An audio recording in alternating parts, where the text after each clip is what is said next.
Dawn crept slowly along the horizon, light bands of yellow and green thickening as the sun forced its way upwards through the tendrils of vapor. The palm trees glowed with green halos, spiky and sharply silhouetted against the robin's egg blue of the sky. Bleary-eyed college students blinked and went back to sleep, beer cans scattered around the floors and couches of apartments all over the coastal town. A light ocean breeze stirred the air, now thick with sticky humidity and pastel-colored hues of haze and fog that lingered in the low valleys of concrete and steel and glass. Yes, this was South Beach, Florida. College spring break debauchery at its finest. Tabitha was up first, long white t-shirt, barefoot, pale milk-white skin, utterly beautiful, testing the air outside. She stood on the patio of a beige condo, a block from the beach. She shook her long, black, wavy hair in the early sunlight and brushed it absent-mindedly. She looked back inside, smiling at her roommates asleep on the couches, entwined with young men who would be gone before noon.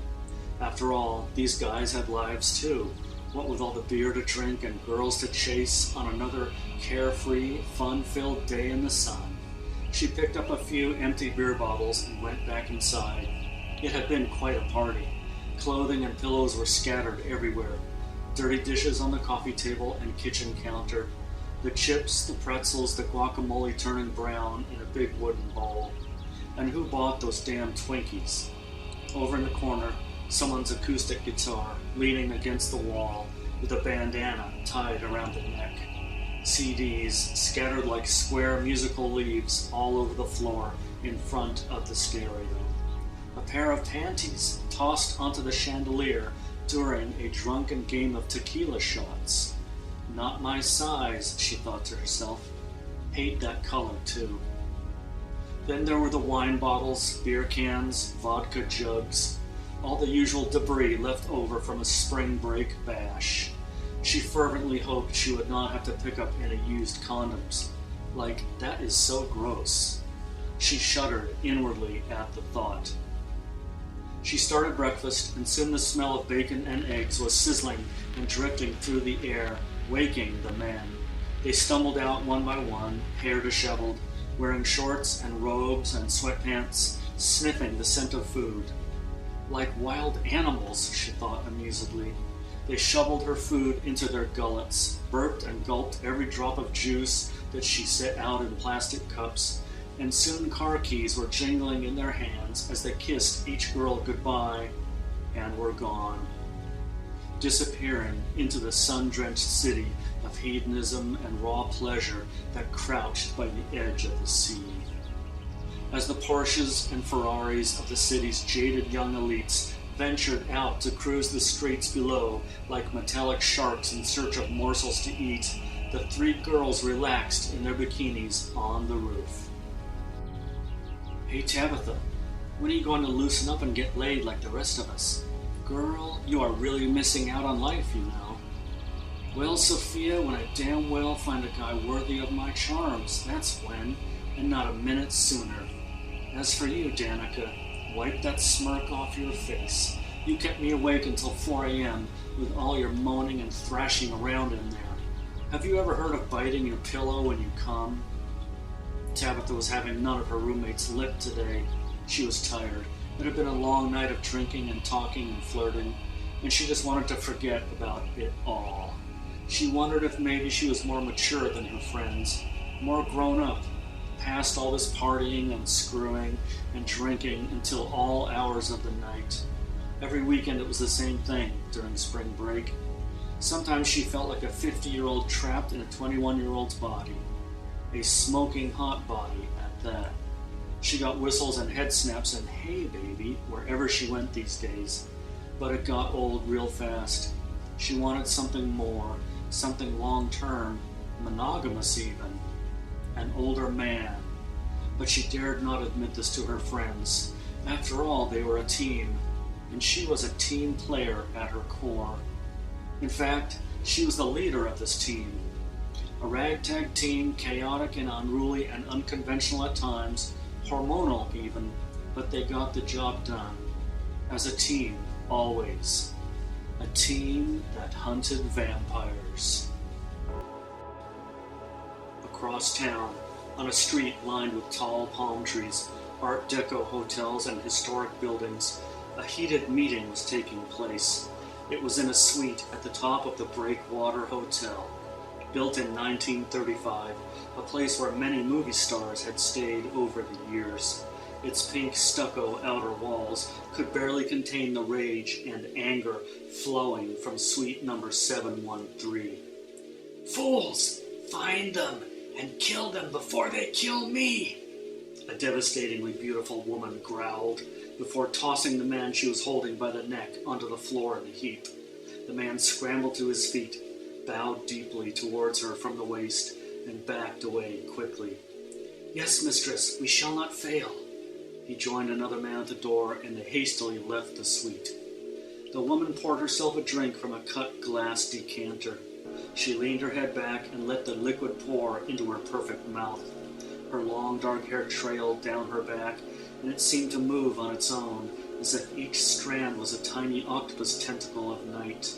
Her pale skin seemed to absorb the dim light from the small lamp on the table, the only light that was on. The drapes were pulled tight and sealed shut with duct tape. She glanced around the room, her prison.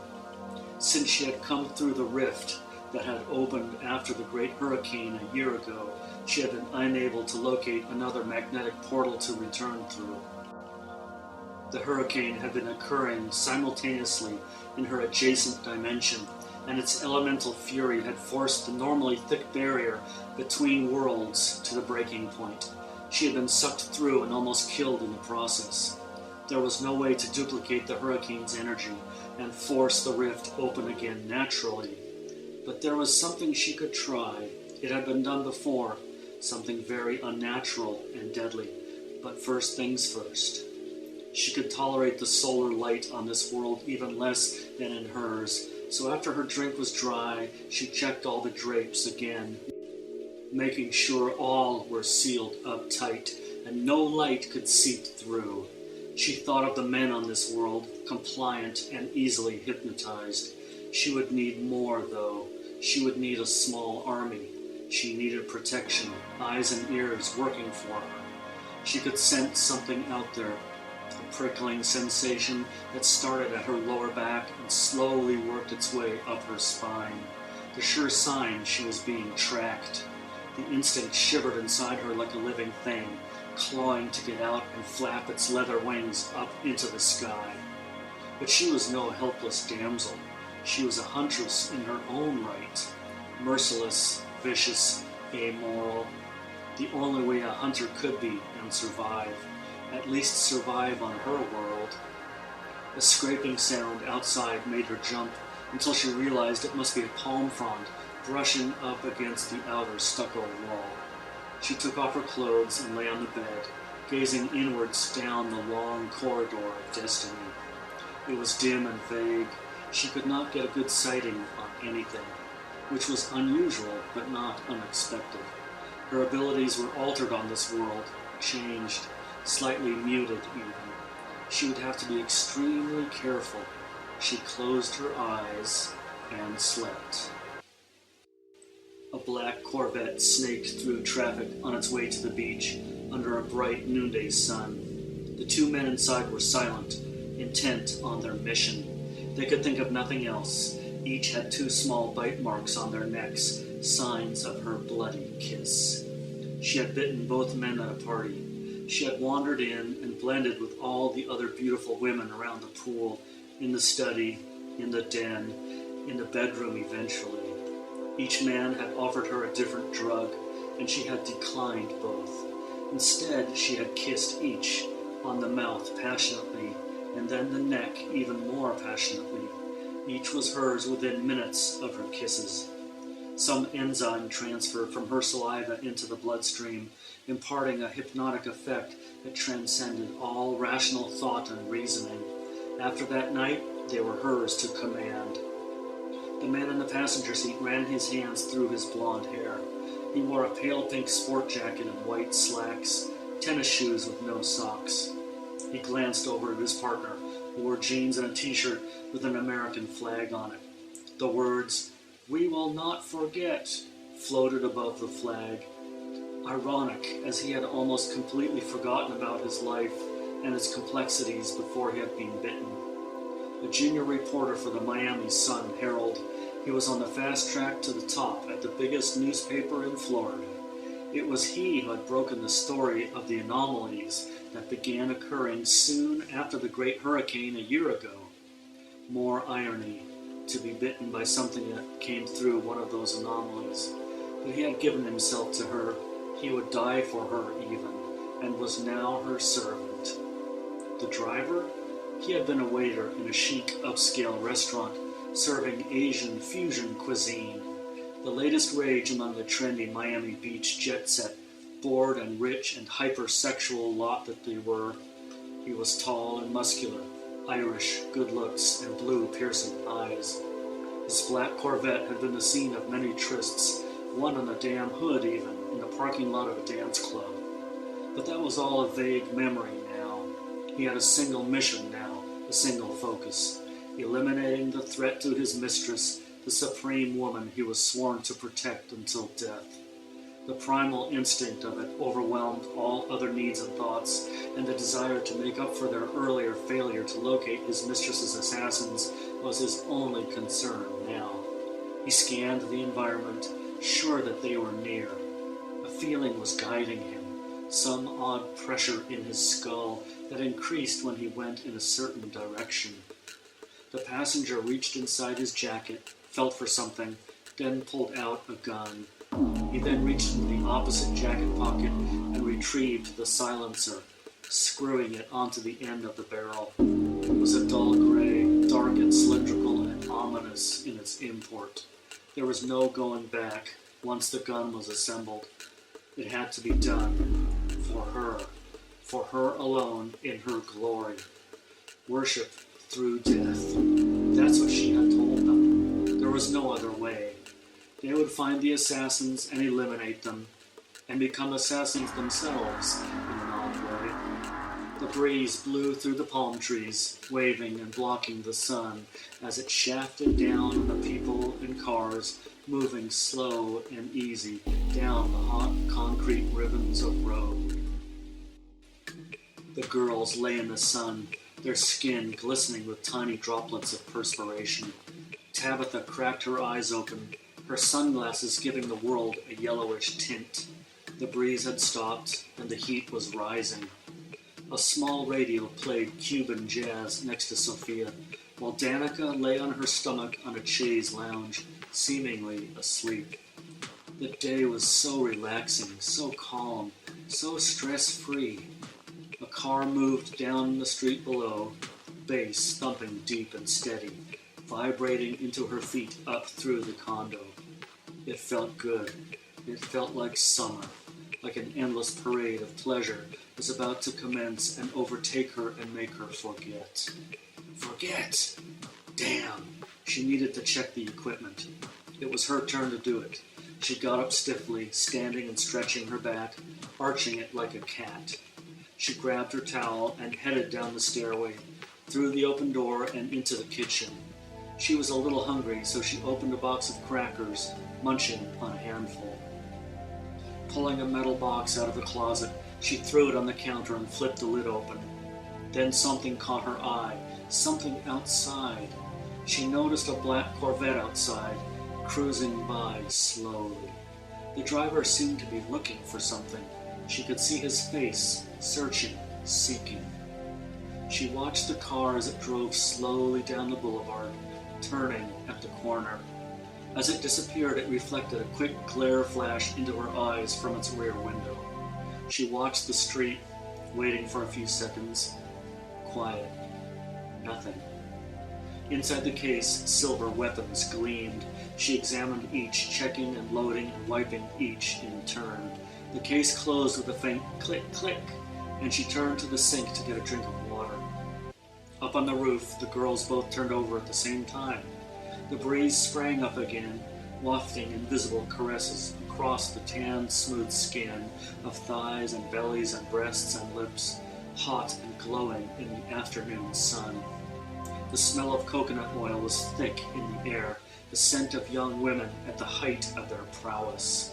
But neither girl felt tired suddenly, and both sat up on elbows and looked at the other. "You feel something?" Sophia asked in an agitated tone.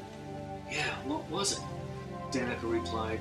She swiveled her eyes without moving her head. No unusual sounds or smells, but something was different, out of place. Her hangover threatened to return just when she had gotten rid of it. She brushed her hair, staring straight at the other girl. They sat still, waiting. Tabitha would be back soon, and maybe she had some answers. The mistress was deep in dream time, a fluid state where she could roam and travel at ease, following her two familiars as they drove in a black Corvette through the city. Her vision was tunneled, but she could still make out a building that glowed brighter than the others around her. That must be it. The place her assassins were holed up. She tried to get closer, but some force prevented her, a barrier seamless and transparent. She realized it was the sun, the power of it, pressing down on her in anvil heaviness. She sent a command to the men. Wait until dark. Then the chances of success will be much higher. The element of surprise will be at its peak. Wait, my servants, wait. She drifted further along a slippery surface, a Teflon-coated drain that kept extending outwards. She was on a narrow path, made of some shiny gray material. The path wound around some strange alien plants, transparent green stalks with purplish mushroom heads on top, and up ahead something that took her breath away. A huge dark shape loomed in the near hazy, surreal dreamscape, its bulk like a vertical block of stone carved from a mountain. But it moved, it quivered, it shook. It was alive and demonic and voracious in its appetite. It was a guardian, one of the entities that controlled the gateways between the corridors of power in the universe. It reached into her mind and asked her the question, what was the password? She stopped, unsure of what to do. She had never come so close to a guardian before. This was new territory for her. She must be careful, she thought silently. The dark bulk vibrated with an immense surge of energy, so strong it made her dizzy. She shook it off and looked around to see if she could bypass the guardian somehow, find an alternate route through this dreamtime corridor. But no such luck. She was stuck going either forward or backwards, nothing else. Or she could stand still and let things happen on their own. Unpredictable, but it also gave her time to think. Sometimes retreat was just as deadly as going forward. She sat down on the path, keeping an eye on the guardian as she did so. It did not move, just swayed slightly, a low vibration echoing outwards from it through the ground and through her body. She looked up at the dream sky, noting the 3 suns that hovered above the alien horizon. All 3 suns were red, the color of blood. She smiled at the symbolism, suddenly realizing that each sun represented one of her assassins. As each sun fell over the far horizon and her dream grew dark, she began to fall upwards towards her body, lying on the bed, naked, in the Breakwater Hotel. She stood up, pulled on a white terry cloth robe, and switched on the television. It was going to be a long wait until nightfall, the time when South Beach really came alive. But tonight, death was a drifter that was going to come calling, ringing the doorbell with a long, bony finger. The 2 men pulled over into the parking lot of a nearby mall, the Corvette hot to the touch in the afternoon sunshine. Now what? We wait? For how long? The waiter asked, turning the ignition off. We wait for night, idiot. That is her command. Follow it, the blond man said, fingering the gun on his lap before putting it under his seat. A slight breeze wafted in through their open windows, ruffling their hair and bringing the scent of fried food into the car. "Well, I'm hungry. You want me to get you something? Fries, hot dog?" The driver began to open his door and get out. "Yeah, get me a sandwich and a Coke. And be quick," the blond man said impatiently, jabbing his finger at the other for emphasis. Yeah, be right back." And the driver was gone, disappearing behind the parked cars in the parking lot. A few aisles over, the security guard had noticed the black Corvette pulling in and the two men inside. They looked like drug dealers to him, and so he steered his overweight belly in their direction. As he approached the car from behind, one of the men got out and walked off hurriedly. The other sat in the car, presumably waiting for the drug deal to occur. Maybe this was the bus that would finally earn him that promotion that he had been promised a year ago. He sidled up to the Corvette, then leaned in and looked inside. "Nice day, huh?" the security guard said nonchalantly to the man in the car. But inwardly he was sweating, wondering if he should flick the safety off on his gun, unsnap it from its leather holster at his hip. The man in the car didn't move, or even turn to look at him, just sat there, silent and still. "Hey buddy, I'm talking to you," the guard insisted. Still no response. Was the guy messing with him, or deaf? The guard pulled out his walkie-talkie, thumbed the call button to alert his partner on the other side of the parking lot, several hundred yards away. "Hey Joe, I need you to..."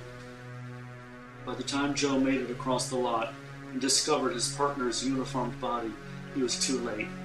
Joe looked down at his partner in disbelief as a red puddle pooled and spread across the asphalt. A single neat round hole in the man's forehead was the source of the leakage. Joe lifted his radio, called his supervisor. "Yeah, this is Officer Joe Morales. I'm in parking lot number 2 at the Beachcomber Mall. I got a man down. I need an ambulance, fast." A man came rushing over them, gesturing wildly. "I saw a black car, a Corvette I think, burning rubber out of here a few minutes ago. Maybe they did it." He looked down at the dead guard, crossing himself on his chest, then kneeling to pray over the body. He was a pastor, a man of the cloth. As he knelt beside the dead man, he clenched his teeth. He was getting closer to his quarry at last. The familiars would lead him straight to her. He was so sure of it, he would stake his life on it. Literally. "Okay, ladies, tanning is over. Time to come inside." Tabitha gave the order, and the others could tell she meant business. But what was going on? "What's up? We both felt something up here, but we don't know what it was." Sophia batted her big blue eyes, shaking her mane of long, Swedish, icy blonde hair. Tabitha was suddenly reminded of Farrah Fawcett, the bombshell her father had told her about so many years ago. "Just get dressed. We need to talk." Tabitha turned and went back down the stairs.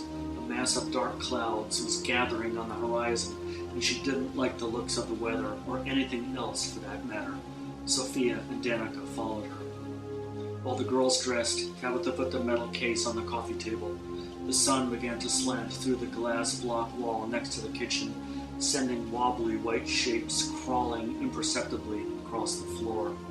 She watched these patterns, her mind clicking gears and moving chess pieces, trying to get her intuition to produce a clearer picture of what was out there. The other two girls appeared from the bedroom, wearing short skirts and tube tops. Typical, thought Tabitha. These two need a few more good hard kills under their belts, like me, and then maybe they will take this more seriously. But maybe she was being too hard on them, and herself as well. This was their first assignment in months, so maybe she should lighten up. She knew they would perform when the heat was on. No use turning into a bitch. Too much at stake. She grimaced at the pun. "Something is happening out there. I can feel it, and I know you can too. So I am activating our mission plan a day early." Tabitha reached in the metal case and pulled out a crossbow, loaded with a silver-tipped arrow. Its tip was multi-pronged and wickedly sharp. She handed it to Sophia, who carried it back to the couch, along with a quiver of a dozen more arrows. Next, she handed Danica a sawed-off harpoon gun, equipped with a short, thick spear that had a double silver arrowhead welded to its tip.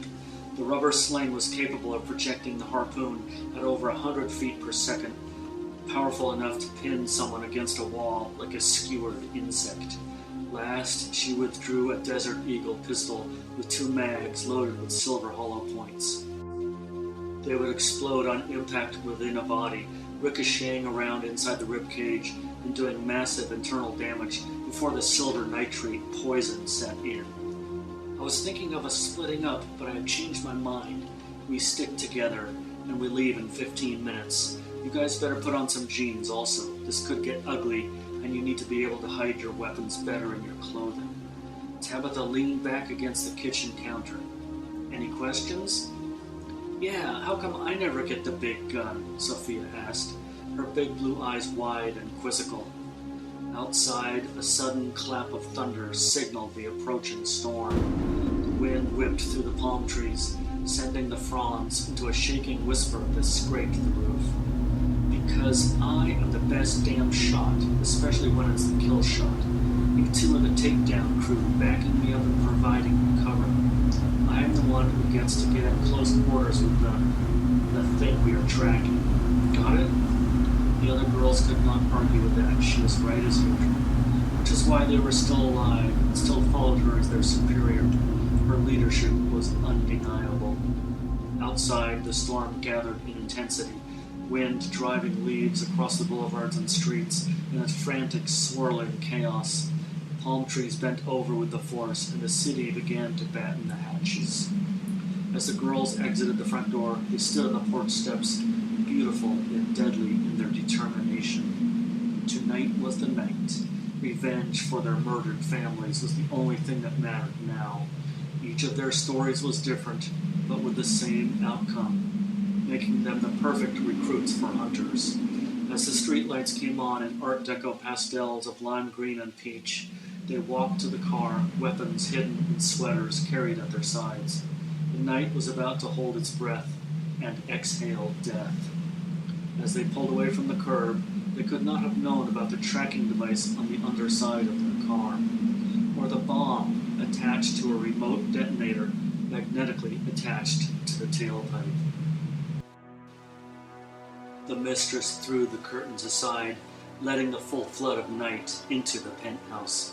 She closed her eyes and basked in its silky satin caress, dark air of chaos tempting inside a crimson shell.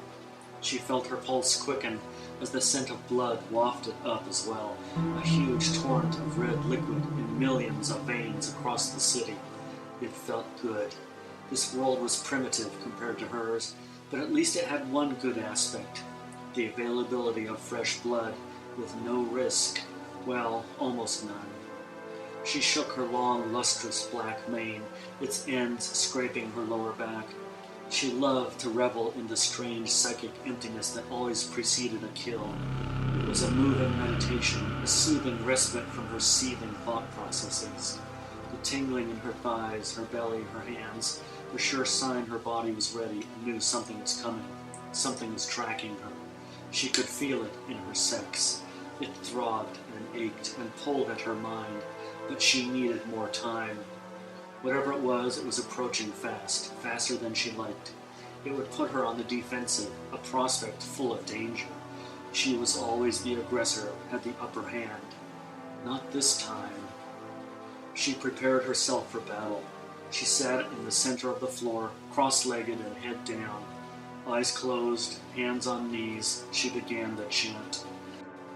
It rose and fell, and carried and merged with the astral layers that intersected the city, the building, her body in parallel slices of existence. Her power grew, solidified, spread around her like a stain of light, negative light. Soon it had infected the surrounding area, bending both time and space slightly. The streetlights far below glowed with an eerie black halo, but no one noticed. This was the city of hedonism, after all, the perfect place for her to hunt, even if she was stranded here. If she timed everything just right and could get to the city's main nuclear power plant in time, she could conceivably blow a big enough hole in the time-space continuum and get back to her world. It had been done twice in her memory, but the ones who had made it back from this primitive world of complete chaos known as Earth were forever changed. Insane, altered, psychotic, irrational, never the same. Chernobyl, 3 Mile Island, and soon South Beach. But she had to risk it. The atmosphere of this world would slowly poison her. She had to get out, soon. The black Corvette pulled out of an alley and trailed the silver Mercedes, staying back a few blocks so it would not be noticed. Inside it, the two men were blank-faced. Intent concentration seethed in their expressions, frozen on their faces like calmly murderous masks. They were oblivious to the storm, ignoring the blowing leaves and darkening sky that was now spitting rain at the windshield. The tires spun, endless black treaded spirals of rotating death, on a course of pure madness, no turning back now. "Get closer! They're too far away! Maybe I should drive." One spat at the other, snarling in anger. The driver sneered back but did not answer. The global positioning tracker beeped on the dash, a red dot marking the girl's car ahead of them in the maze of streets. "Did you attach the bomb to the correct pipe on the underside of their car? The mistress needs evidence of their death, so we need to blow their car when it is maybe a block from the hotel. We need to make them detour down an alley, so we won't be disturbed as quickly when we pull the bodies out of the wreckage," the blonde passenger said gruffly, fingering his pistol. "Of course, it will go smoothly. Do not worry. They won't know what hit them," the driver said, grinning an Irish winning smile of glee. The storm was about to make landfall, and that complicating factor was the one the two assassins had not exactly planned for. It could complicate things that the mistress would not be pleased with. They must not fail. The priest drove a blue pickup truck, weaving through traffic, trying to get the black Corvette in sight. It was not easy, so many traffic lights and pedestrians about, making it more difficult to keep up. He shoved the cigarette lighter in and pulled a cigarette out of his center console. It hung in his mouth, a harbinger of slow death. Like him. He was sent by the Vatican to investigate the rift and see if anything had come through. The Vatican, at its core, was a very paranoid secret organization, and that fact alone had kept it alive and functioning for centuries, while others had come and gone. He was a priest in name only now, having long ago succumbed to the vices of men and the addictions and perversions that tempted them. But at his core, he was a protector, a guardian of the realm, and he took that seriously. The only thing he really believed in anymore. It was the only way he could make amends for his falling from grace with the church now. The church kept him employed only because he was so good at tracking the things that brought death, the demons that walked in the guise of men and women, the things that were attempting to take over his world. He was not about to let that happen, even if it was a world that he had lost faith in. It was his world, and he had sworn to protect it. Hell or high water, he had taken an oath and would die defending it now. A spiritual patriot, he liked to think of himself. He chuckled inwardly at this combination of sanctity and sovereignty. He reached down and felt for the Benelli pump shotgun under his seat. It was loaded with his own custom silver shells, melted down from jewelry he had acquired from pawn shops around the city. Silver crosses, mostly. Blessed with holy water from Rome, water from the holy well that rose up from unknown depths beneath the fountain of the Holy Sepulchre, where Christ himself had once drank.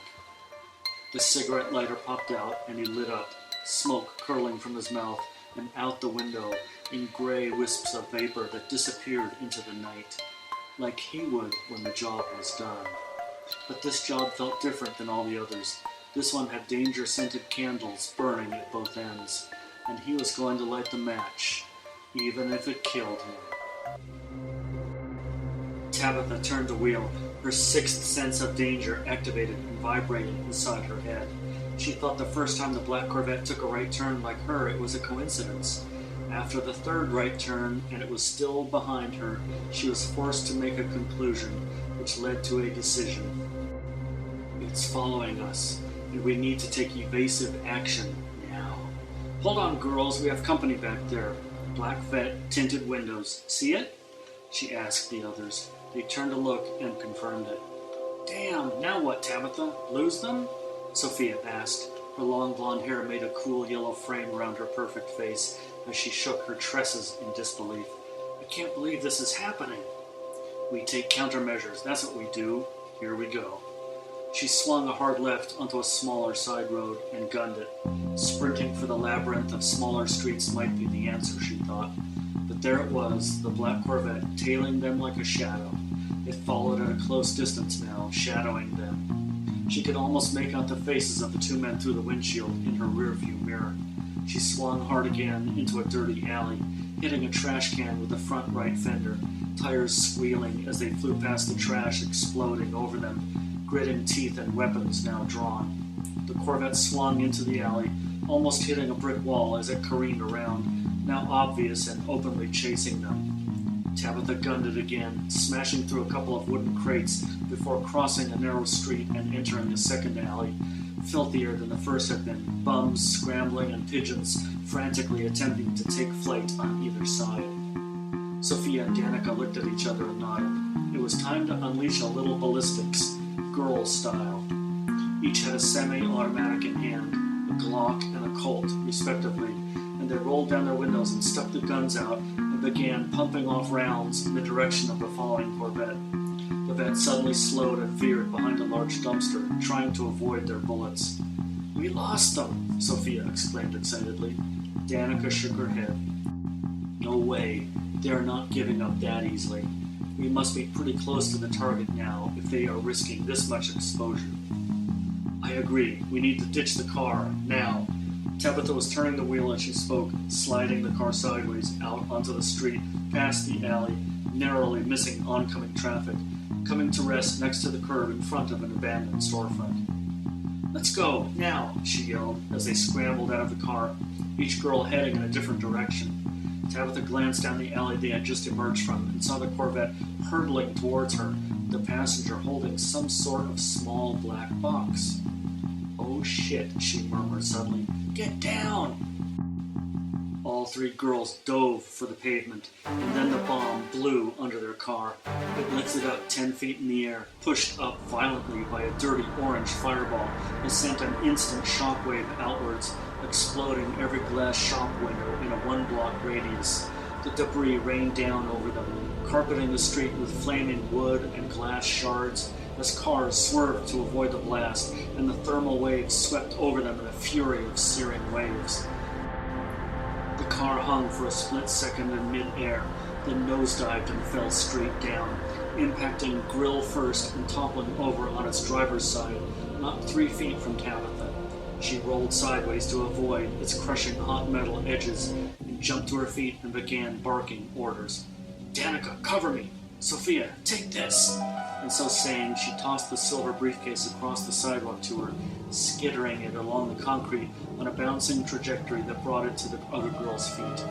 Just then the vet slammed into the corner of the burning hulk of the girl's car, causing the vet to spin out of control and flip over, where it flew one complete rotation and landed heavily on its thick wheels, the suspension flexing and cracking with the impact. It faced Tabitha in the center of the street, its long black metal snout a hideous creature of bent metal now, headlights cracked but still intact, smoke issuing from under the hood. Tabitha braced herself, and her perception slowed down to a crawl. All sound ceased, the burning and screaming and yelling and shouting, and fire crackling and glass crunching underfoot, and even gunshots ceased to be relevant. The only thing that mattered now was her arm and her hands, gripping the .45 caliber Desert Eagle pistol, aiming down the sights of the long silver triangular barrel, and squeezing the aluminum trigger. The big gun jerked slightly in her practiced grip as she unleashed a barrage of death in the direction of the windshield of the black vet. Partially hidden by the swirling white smoke from the engine, she dimly saw the doors of the car open suddenly, and then the smoke obscured her vision momentarily. The glass windshield cracked and splintered and then shattered under the relentless attack of her bullets, revealing what? No one was visible inside. She grimaced and backed up against the wall behind her. A crowd of people had gathered nearby on either side of the street now, dangerously close to the carnage. "Get back!" she screamed at them, and most of them turned and ran. Just then the vet blew up and Tabitha blacked out.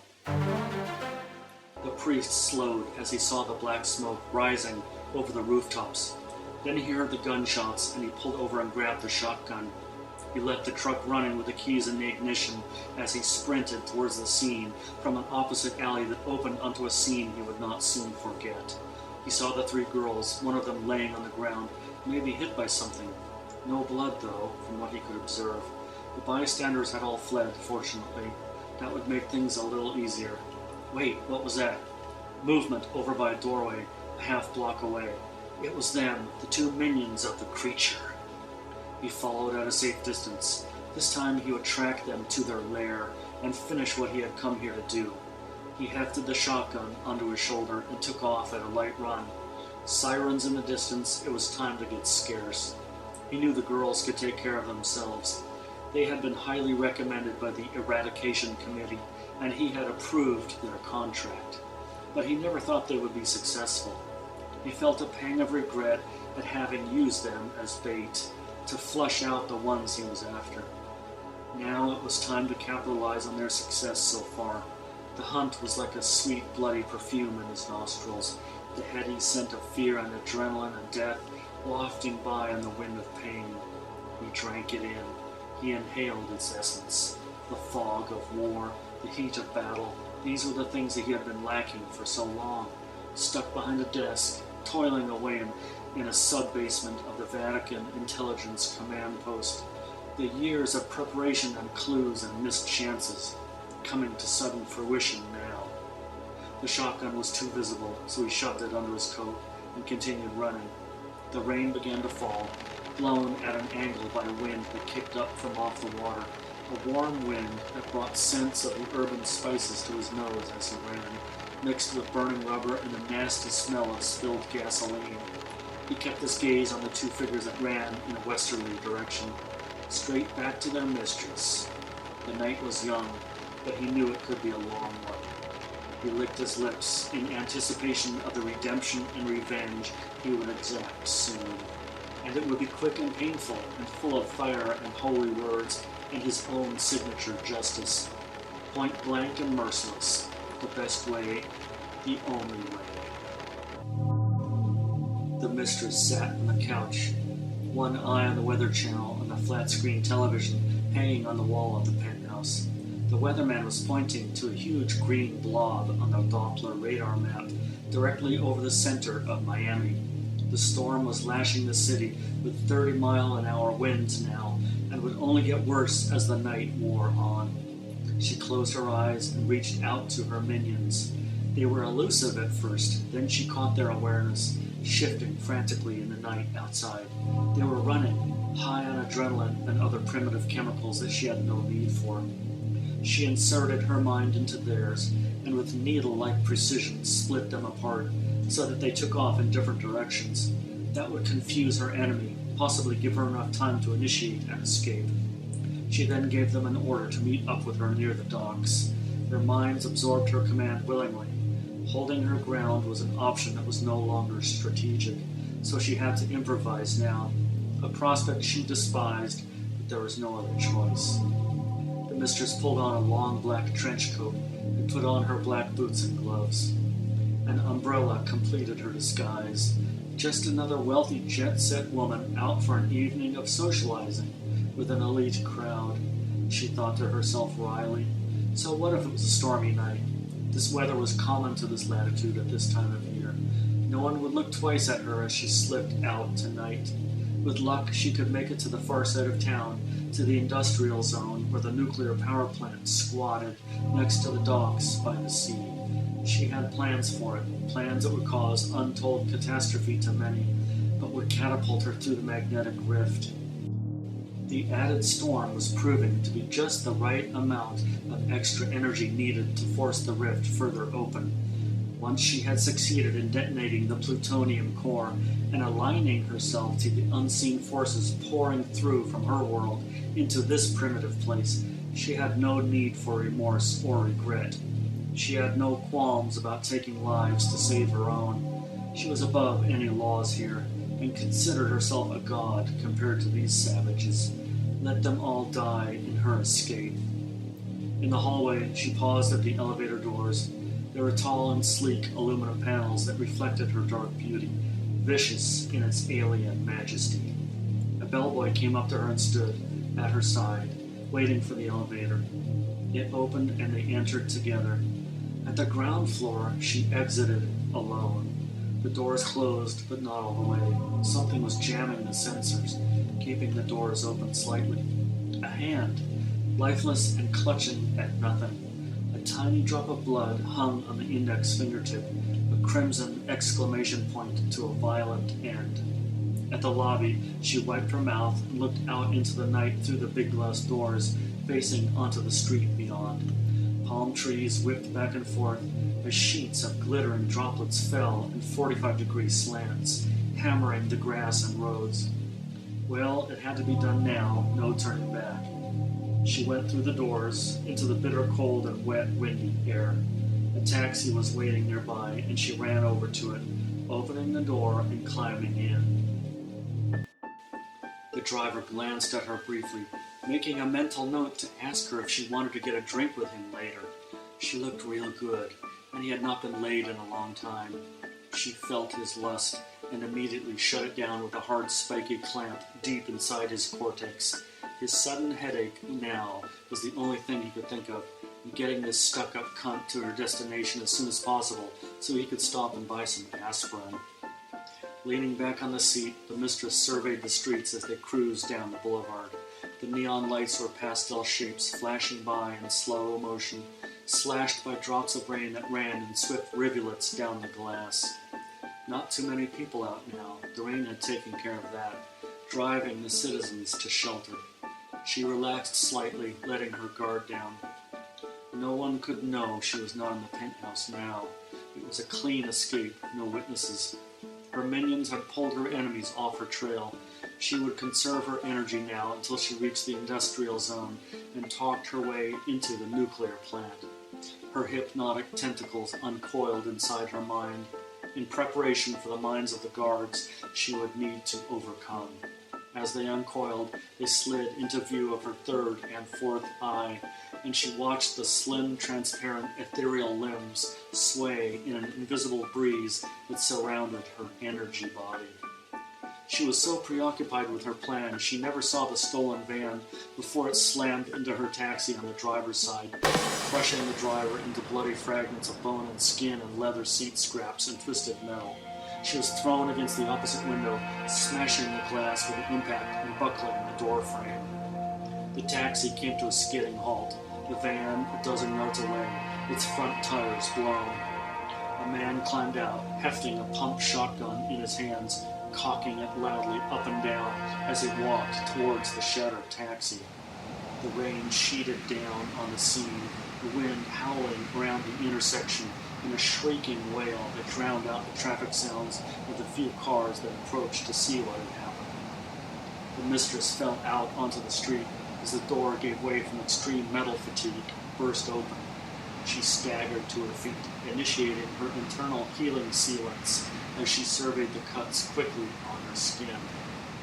She turned to face the man with the shotgun, her stance wide and low as she probed the surroundings for cover. She pulled back her collar and opened her eyes at him. A strange blue light poured out, blinding him momentarily, but he kept walking forward through the rain and the wind. A palm frond fell between them, bouncing and skittering along the asphalt and coming to rest at her feet. Sirens sounded in the distance, the result of a passerby calling 911 maybe. She had to get away. This man approaching her was no ordinary assailant or gang member that she had ever heard of. He was too determined and way too resourceful. He must be one of the fabled hunters. The crack of thunder and a cascade of sheet lightning in the clouds above illuminated the crash scene with an eerie light, and she was gone. The man lowered the shotgun, looking around in dismay. Rain dripped off his nose onto the gun barrel as it hung loose in front of him. His hands clenched in silent fury, knuckles taut and crackling with seething anger. He stood and looked up into the sky as another lightning bolt flashed overhead, this time snaking along the eastern edge of the sky, with strands hitting the ground near the beach a half-mile off, where the industrial zone lay. Where she was headed, that much was certain. He turned and walked off, disappearing into the rain, a shadow of a shadow, wet and indistinct. She was far off and traveling fast, her optic camouflage working fine for now. The lightning was draining her energy with each bright flash, something she had not counted on. There was no such electrical discharge by nature on her world. She had to work fast now. The rift was in her mental sights, and she was not about to let it dissipate without her now. She had come too far. She would take the whole city down with her if she had to. If it had to be, so be it. "Come on, girls, move your asses. We are running out of time here," Tabitha yelled at the other girls. She rubbed the back of her neck as she walked and examined their options. The blast had rendered her unconscious for several minutes, enough time for the two Corvette occupants to escape without a trace into the night. She blamed herself for not anticipating such a maneuver as a booby-trapped car. "Okay, we're coming," Sophia gasped as she lugged the silver briefcase. Danica brought up the rear, checking behind them in case the minions doubled back to catch them by surprise. The night was inky black, with rain and wind gusts that pushed their wet hair into their eyes now. God, what a night, thought Tabitha. She mentally chided herself one more time, then brought her leadership ability back into focus. She needed to focus. Her decisions could mean life or death, not only for her and the other girls, but also for an entire city of innocent people. Innocents, blissfully unaware of the horror that moved through their city on a collision course with death and unimaginable destruction. Of course, a lot of them were not so innocent, the scumbags and drug dealers and assorted criminals that roamed at night with total freedom. But they were people too. What the girls hunted, well, was not. "Hey, did you see that guy that came up behind us after the vet blew? I think he had a shotgun under his coat. Who the hell was he, anyway?" Sophia said. She glanced over at Danica, who shook her head. "I don't know, but I bet he had something to do with all of this. Which direction did he go?" "He was moving in the direction of the docks." "Oh my God, that's where the industrial zone is, and the nuclear power plant," Sophia exclaimed agitatedly. Tabitha suddenly began putting the pieces of the puzzle together, and none of them fit right, but none of them looked good either. "All right, that's the direction we go to. We stick together now. No splitting up. Let's go." They headed for the docks and the ocean as it roiled and boiled under the storm's heavy, lashing wind gusts. Gulls wheeled randomly overhead as they got closer to the docks, soaring and shrieking in the winds, as if they were trying to get away from something too awful to bear. The nuclear plant sat on a spit of land that jutted out from the edge of the industrial area, with red blinking lights dotting its barbed wire perimeter and warning signs every 50 feet along the razor wire fence surrounding its high walls. The girls approached cautiously, heading for the guardhouse at the entrance to the facility. 3 guards huddled inside the little hut, obviously not used to being in such close quarters. When they saw the girls appear out of the rain, they jumped to their feet and came out to intercept them. But there was something odd about the movements of the middle guard. His head flopped down at a strange angle, and his right arm hung loose at his side, like a broken branch on a tree. He moved forward slowly, with the other 2 at his side, but was not even looking in the direction of his travel. Tabitha looked closer at the guards and realized that the only real one was the one who acted the strangest, and he was dead. The other 2 were the minions. Their faces lit up in a grin as they let the middle guard fall to the ground. They had been propping him up from behind, and as the dead guard fell, the glint of steel flashed in their hands as they raised their guns. A huge peal of thunder shook the sky, muffling Tabitha's scream. "Look out!" Sophia pulled the trigger on her crossbow from a crouching position as Tabitha unloaded 4 quick shots in the direction of the 2 men. The crossbow arrow sliced the air between the girls and the guards, impacting the chest of the man on the left. He stopped in mid-stride, a look of disbelief on his face. His knees collapsed slowly, and he pitched forward onto his face into a puddle. The other man stopped. All the shots had missed him. He snarled and dropped to the ground. He squeezed off his whole magazine, a quick succession of shots that sang over the heads of the girls, who by now had all hit the ground. Suddenly, a deafening explosion shook the earth, and a fireball rose up off in the distance, beyond the outbuildings of the nuclear plant. Somewhere near the reactor core itself, Tabitha realized. Now Armageddon seemed nearer than it ever had before. She looked up into the sky, and the heavens opened up with a torrent of rain that ripped into their faces like tiny spikes driven earthwards by a vengeful god Cain. Danica cradled the harpoon gun with one hand, her elbow bracing its sleek silver bulk, and yanked back on the trigger. The harpoon flew straight and true, penetrating the remaining man's forehead and snapping his head back, pulling his whole body upright and over backwards so he fell on his back, the harpoon embedded into asphalt, holding his head up a few inches off the rain-soaked concrete. "Move it! We have to reach the reactor core before the target does. Come on!" Tabitha shouted over the wind. The girls ran into the facility and headed for the nearest building, using it as cover. The whooping alarm had begun sounding as soon as the first blast had occurred. Rounding the corner, they came upon a gruesome sight. Bodies of security personnel lay here and there in contorted positions, as if they were flung by the hurricane 100 feet into the air to land wherever they might fall. Edging past them, the girls continued on, stepping carefully, weapons up and ready for anything. Passing several more buildings, they came to a central clear area that had a huge domed structure at its center, with hundreds of pipes and tubes leading to it in all directions. The wind howled through the pipes, making a hideous whistling sound that cut like rusty razor blades through the skull.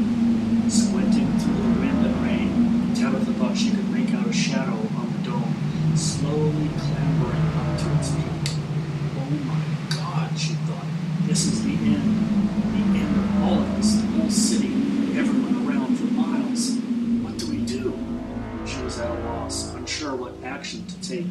Sophia and Danica glanced over at her, waiting for direction, for some command to take what would result in the successful termination of the term. Tabitha's mind stopped, rewound to a dim recollection from the past when she was about 13. The memory suddenly unspooled and uncoiled in her head, a tiny movie behind her eyes, which sputtered into life and blurred her vision of the dome in front of her. She had been standing on a rooftop in New York City, watching the moon rise over the skyscrapers with her father. It had been a warm summer night, and she was wearing a short green dress, her favorite. It ruffled in the light breeze over the city, and she remembered feeling like she could fly if she stepped off the roof and pushed herself into the star-filled sky above. She had climbed up onto the low brick wall surrounding the roof and stood swaying in the night air. Her eyes had been closed as she listened to a strange inner music that played in her head. Her oblivion became her undoing. She had faltered, and her foot had slipped on some grit on the bricks. She had felt weightless momentarily, and then an odd sensation of a vast nothingness rushing up to meet her, flapping dead black leathery wings that sought to envelop her in a cold embrace of eternity. Her father had reached out and caught her at the last possible moment. Miracles could happen, and did, to ordinary people, even young girls, foolish, unthinking girls who should know better. She had never looked at the world the same again after that. Every breath could be your last if you were not careful. It was the same vast nothingness that she felt now, snapping back to reality. Wiping the rain and hair from her eyes, she stared up at the dome. It reflected the lightning flashes that burst like flares over the landscape every now and then, eerie and unearthly. "Should we try to take the shot?" Sophia asked as she aimed her crossbow in the direction of the dome. Tabitha shook her head. "I think it's too late. The target is too far away, and with the wind and rain, we have no clear line of sight. We better pray from here on in." The girls looked at her in dismay, having never heard this sort of talk from their leader before. They watched the shadow climb higher on the dome, until the unexpected happened. The priest swung himself up the steel ladder, 2 rungs at a time.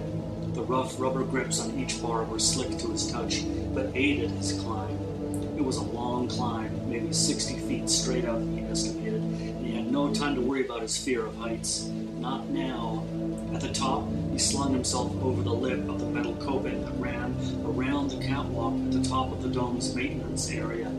He was on the opposite side from where she was, and he was counting on the fact that she was too preoccupied by her task to notice his presence, closing in on her. He crossed himself one final time and realized he had not crossed himself in years. It felt good, actually, oddly comforting, in a primitive yet solid way that calmed his nerves somewhat. The shotgun was held by a sling holster that ran across his back, and he pulled it around to his chest so he could grab it and run at the same time. As he rounded the dome and came within view of his target, he was stopped cold by something happening in the atmosphere just above the dome itself. The air was congealing and contracting into a dark, blurry whirlpool of negative light. It whirled slowly, growing with every passing second. It became a miniature galaxy of dark matter that hovered above, and as he watched the woman stop what she was doing and looked up at it like he was, he realized it was the rift, opening suddenly right before their very eyes. He approached cautiously, one step at a time, trying to get close enough to do some major damage with the specialized shells in the shotgun. The rain pelted him, making it hard to focus, hard to concentrate on her when there was such a bizarre thing happening right above them all. The rift whirled faster and began emitting a moaning, grinding sound that hurt his eardrums. He suddenly felt a huge spike of pain surge into his forehead as she realized he was there and turned her attentions to him to try to stop him. He resisted easily, having anticipated this sort of assault. His Vatican commando training came in handy at times. But it was ultimately not enough, as she blinded him with an endless barrage of invisible psychic barbed hooks that pierced him through every pore of his body, rendering him helpless to move a muscle. So he watched in anguish as she held up her arms as if to call down the heavens. The whirling dark maelstrom dipped downwards and wobbled closer to her in a sickening, jerking motion that made the bile rise up in the priest's throat. It was like the damned thing was alive and sensed her there and was moving towards her. The vomit began to choke his throat, and he tried in vain to force his mouth open to let it out, to no avail. His eyes blurred over, glazing with impotent rage at this turn of events. He wondered if this was how Christ's disciples had felt, standing helpless, useless, while watching their Savior hanging from the cross. He dimly saw the shadow of a woman leap into the air and disappear into the maw of the spinning black cord that floated and spun overhead in the rain. A sudden black flash covered the whole area in an inky black shadow of eternal night, and then it was gone, contracting back to nothingness with an awful ripping and tearing sound he would never forget. The air rushed back in to fill the void, and a sonic boom rippled outwards, blowing him backwards onto the catwalk, ears numb and throbbing with excruciating pain. He blacked out, an image of the Virgin Mary hovering before him, beckoning him home, was the last thing he remembered. Then the darkness closed in and took him away. Tabitha had seen the man fall after this strange dark flash and ran to the dome to see if she could get to him. She had a few questions for him. The others climbed up the ladder after her and stood over her as she knelt at his side and tried to revive him on the narrow catwalk. "Hey, wake up! Come on, mister! I have the feeling you know a lot more about this than we do at this point. Please wake up." She held some smelling salts under his nose, and he gasped and choked as the scent galvanized his nervous system into instant functionality. His eyes ran with tears, and he coughed repeatedly as she cradled his head. He looked up blearily at the girls and smiled. "Let's get out of here, and I will explain all of it," he said in a whisper, his eyes closing as he passed out again. They carried him back to the ground and set him down next to the dome. "Well, here we are. Did we fail the mission, or did we succeed? I think only this guy knows the answer. Come on, let's get some transportation and get him back to the condo before all hell descends on us again." The other girls nodded and found a car nearby with keys in the ignition. They loaded him in the back seat and burned rubber getting out of the nuclear power plant. A call to the police on a cell phone they found in the car was sure to bring in the proper authorities, who would probably call it a terrorist incident and lock down the whole city. As they drove off, the cell phone was thrown clear, wiped of all prints. The storm was finally lessening as they cruised back through the industrial district and back to South Beach on the long causeway bridge that connected the various city puzzle pieces together. The rain was now a light drizzle, softly washing over a tired and worn city that had seen too much in one night. Once inside the warm environs of their condo on the beach, they put the stranger onto the couch, covered him with blankets, and let him sleep and, hopefully, recover. He had taken the brunt of it all, after all. Tabitha examined him closely, his wallet and identification. Driver's license, credit cards, all normal. But one business card jumped out at her. It bore a simple cross at the top and one word below. One word that would shift her whole thinking on their mission and on the strange man they had saved. The Vatican. What the hell? But it made sense in an odd way. She watched him breathe. He looked so peaceful now, like he had completed his mission. As she left his side and rejoined the others in the adjoining room, she had a nagging feeling that their mission was not over, not finished yet. They had failed to terminate the target. It was not over. "So, Tabitha, when are you going to get laid? Danica and I are taking bets. I say it takes you a month. Danica says 2 weeks, until you get some guy deep inside your precious little kitty. What do you think? Are you ready for some action finally? Ready to cut loose and join the human race again?" Both women looked at her expectantly, curiously. Tabitha looked at the girls and smiled. She would have her fun, all right. She looked back into the other room at the stranger on the couch, the one who wore a priest's collar and carried a shotgun. He was the one. He was the man she had been waiting for, she realized then. Combining business with pleasure, the thing she had always frowned on before, was now not such a terrible thing, was it? Sophia and Danica followed her gaze into the other room, and it slowly dawned on them too. There was now a new element to their team, a fresh component, a fourth musketeer. Hunters should stick together, they all realized simultaneously. This new hunter was as good as them, if not better. The next time, they would be better prepared.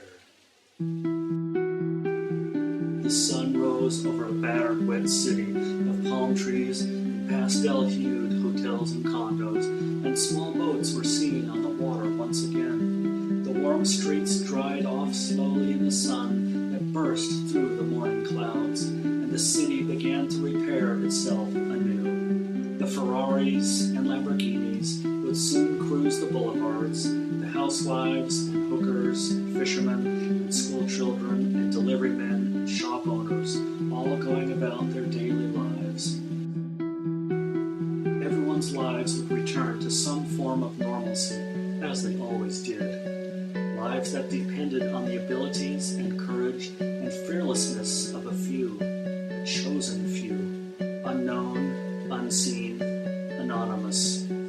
College co-eds, perhaps, hot chicks in bikinis, and maybe, just maybe, even a man of the cloth.